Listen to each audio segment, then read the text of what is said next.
Hey guys, it's Kyle down here in Luna. Today I'm going to show you how to properly assemble the X2 bike.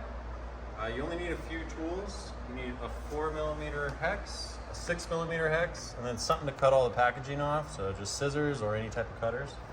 I'm going to go ahead and get started. I'm going to cut most of these zip ties off. I'm going to get the front wheel off and set it aside.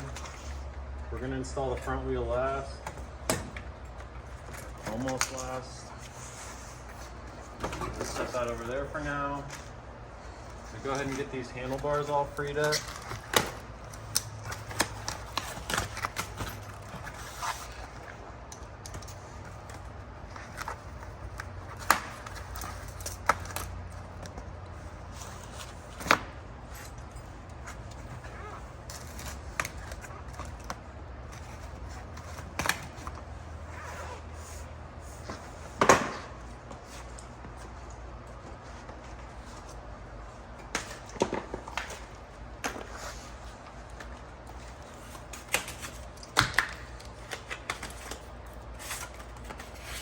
So that's most of your zip ties cut.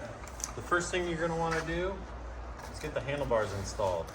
And in order to do that, you're going to take your 4mm hex key and remove all 4 faceplate bolts, which are on the stem.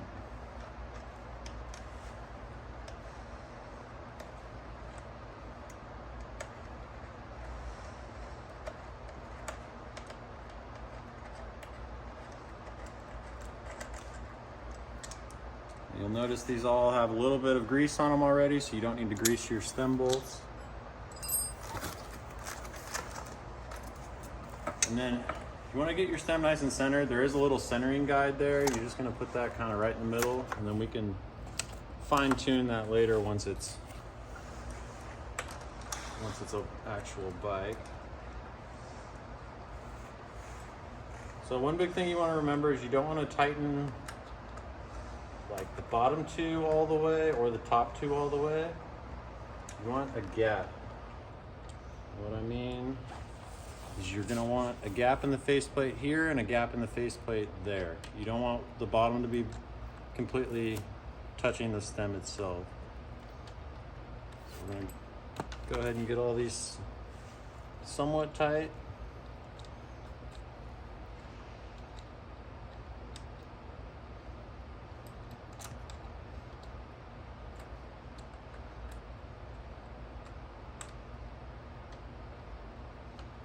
Go.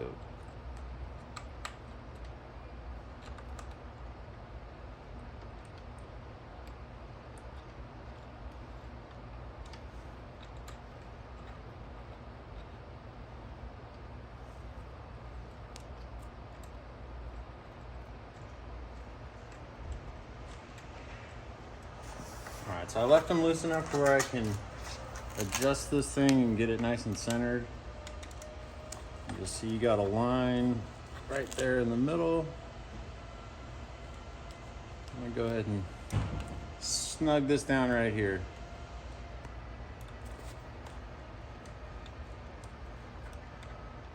Once I decide I have it at the right position, I'll go ahead and tighten these down more.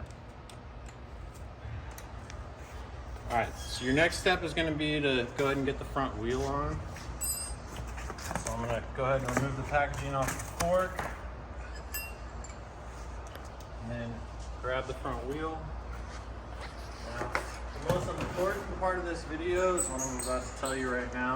There is a zip tie holding 2 caps onto the hub. There's 1 cap on this side, there's 1 cap on this side. These are removable and they do kind of fall off from time to time. These are absolutely necessary for safe riding. So I'll show you this little, that one's in there pretty good, but these do fall off and you'll drop them on the ground and you may accidentally install your wheel without them. So double check that those are there, a left and a right.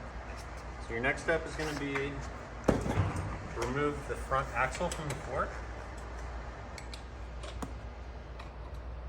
And again, you're using a 6mm hex.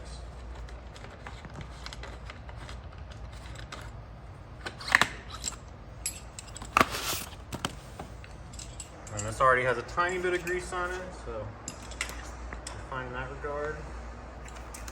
If you want to zoom in here, you can see there is a little brake block. And what this does is it keeps the pads separated, so you don't accidentally make the pads squeeze in and touch each other. If this is missing and the pads are touching each other, you will want to use a little flathead screwdriver to spread them back apart. If those are touching, you won't be able to get the front wheel on. And we can talk more about brake adjustments in another video, but just be sure there's a gap, otherwise you won't be able to get this on. So I'm going to go ahead and lift the front up and carefully guide the rotor into the brakes. So once you get the rotor aligned, the wheel should just kind of drop into place. And you can go ahead and get your axle in here. Now the axle torque spec is, I believe, 6 Newton meters.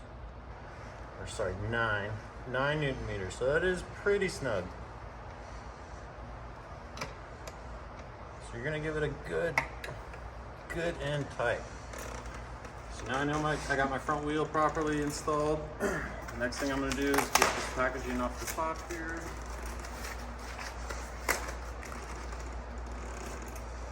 I'm gonna make sure I got the handlebars at an angle that I like. So some guys ride with the brake levers perfectly flat. Some guys ride with them nearly straight down. I kind of like how this one's set up right now, so I'm gonna go ahead and tighten these down. These are 4 Newton meters. If you don't have a torque wrench, just get them nice and tight. Double check that you did all 4. Now here at Luna, we are tightening down all these stems in the straight position. If it is a little bit off, you would want to loosen these two and straighten this guy out. But either way, you want to check and make sure these are tight. This is what keeps your handlebars from going left and right. The next step I'm going to want to do is install the pedals. So let me go ahead and open up the little parts box that came with this. It is a little messy with all the packaging. I'm sure you can see what I'm doing. Inside your parts box, you have some Luna pedals. You have some RockShox tokens, which I'll talk about in a separate video. These would go inside your fork. And then some reflectors. If you plan on riding this on the street, go ahead and install the reflectors. If you're riding it just off-road, you can set those aside. Get some more of this packaging off of here.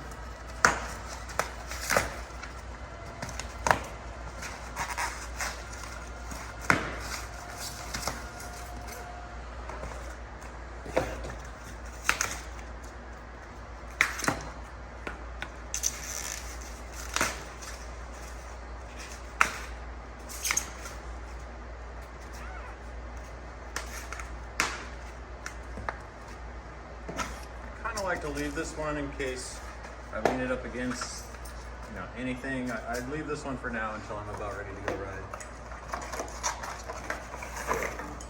All right, so on your pedals, if you want to zoom in here, you can see there's clearly an R and an L.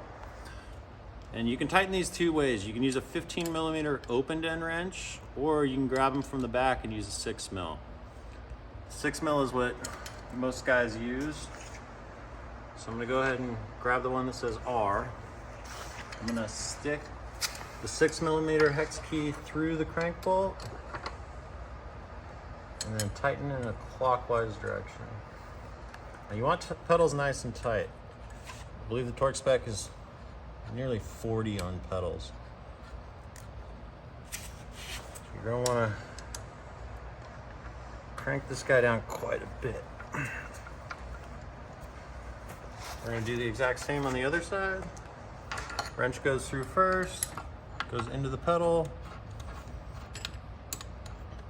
And the left side is counterclockwise.